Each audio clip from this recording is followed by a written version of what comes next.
வணக்கம்.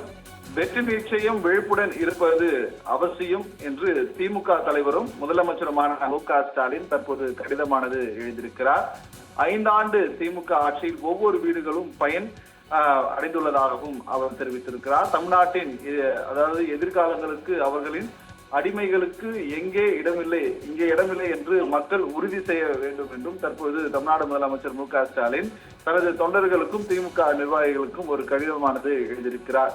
இந்த கடிதத்தில் அவர் குறிப்பிட்டிருப்பது, அதாவது நம் உயிரினும் கலந்திருக்கும் தலைவரும் கலைஞர் அன்பு உடன்பிறப்பு உங்கள் ஒவ்வொருவருக்கும் எழுதுகிற வாக்குப்பதிவு, அதாவது எழுதும் வாக்குப்பதிவு என்று விழிப்புடன் இருக்க வேண்டும் என்றும் இந்த மடலானது எழுதியிருக்கிறார். இந்த மடலில் திராவிட மாடல் 2.0 ஆட்சி அமைய வேண்டும் என உங்களில் ஒவ்வொருவரும் நினைக்க வேண்டும் என்றும் அவர் கேட்டுக்கொண்டிருக்கிறார். அன்பு உடன்பிறப்புகள், நீங்கள் நினைப்பதை விடவும், அதாவது மதசார்பற்ற முற்போக்கு கூட்டணி கொள்கையை தோழமை கட்சி எதிர்பார்ப்பதை விட தமிழ்நாட்டு மக்கள் மிகுந்த எதிர்பார்ப்புடன் இருப்பதாகவும் அவர் இந்த கடிதத்தின் வாயிலாக தெரிவித்திருக்கிறார். இதைத் தொடர்ந்து 5 ஆண்டு திராவிட மாடல் ஆட்சியில் சாதனை தமிழ்நாட்டில் உள்ள ஒவ்வொரு வீட்டிற்கும் பயன் தந்திருப்பதாகவும், பாஜக தலைமையிலான அதிமுக மற்றும் சில கட்சிகள் இணைந்து தேசிய ஜனநாயக கூட்டணி அதன் ஒன்றிய அரசியல் தமிழ்நாட்டு தொடர்ந்து வஞ்சிக்கப்பட்டு வருவதாலும் அடிமை அதிமுகவுக்கு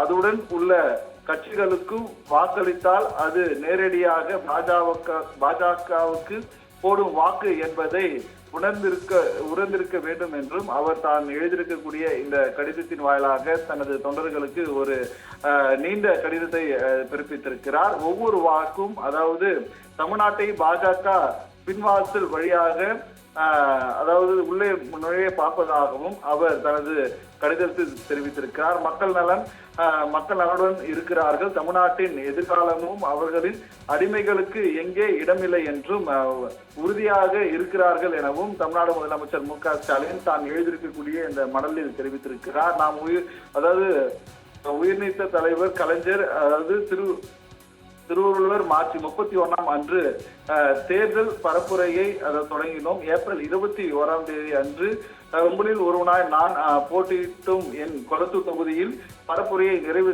செய்திருக்கிறேன் என்றும் அவர் தெரிவித்திருக்கக்கூடிய தமிழ்நாடு முதலமைச்சர் மு.க. ஸ்டாலின் தற்போது தேர்தல் பிரச்சாரம் பொதுக்கூட்டம் மட்டுமின்றி அதன் கூட்டங்கள் நடக்கின்ற ஊரில் கலை நேரம் மற்றும் பொது மக்களுடன் சந்திப்பு என பல்வேறு நிகழ்ச்சிகளில் வாயிலாக நேரில் சந்தித்ததாகவும் அவர் தனது கடிதத்தின் வாயிலாக தெரிவித்திருக்கிறார். இது மட்டுமல்லாமல் இதனை உங்களில் ஒருவனாக என்னுடைய பயணமும் அமைந்திருந்தது என்றும் தமிழ்நாடு முதலமைச்சரும் மு.க. ஸ்டாலின் தற்போது இந்த கடிதத்தின் வாயிலாக திமுக நிர்வாகிகளுக்கு ஒரு ஆறுதலை தெரிவித்திருக்கிறார். ஒவ்வொரு மாவட்டத்திலும் திராவிட முன்னேற்ற கழக ஆட்சி, அதாவது முத்தைப்பான திட்டங்களை விடியல் பயணம், கலைஞர் மகளிர் உரிமை தொகை, கலைஞர் உணவு திட்டம் மற்றும் நான் முதல்வன், மக்களை தேடிய மருத்துவம் போன்ற எண்ணற்ற திட்டங்களால் மக்கள் என்னிடம் எடுத்து சொன்னதையும் 2026 திமுக தேர்தல் அறிக்கையில்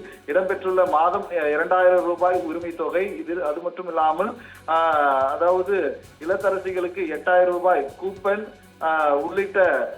உள்ளிட்டவை திட்டத்தினாலும் பெரும் வரவேற்பு பெற்றுள்ளதாகவும் தற்பொழுது திமுக தலைவரும் முதல்வருமான மு.க. ஸ்டாலின் தனது கடிதத்தின் வாயிலில் குறிப்பிட்டிருக்கிறார். இது மட்டுமல்லாமல் நாம் அரசியல் எதிரியாக பார்க்கின்ற அவதூறுகளை தமிழ்நாட்டு மக்கள் அதாவது புறக்கணித்து திராவிட மாடல் 2.0 ஆட்சிக்கு அமைத்திட வேண்டும் என்றும் அவர் தற்பொழுது தனது கடிதத்தின் வாயிலாக திமுக நிர்வாகிகளுக்கும் தொண்டர்களுக்கும் தற்பொழுது எழுதியிருப்பது குறிப்பிடத்தக்கது.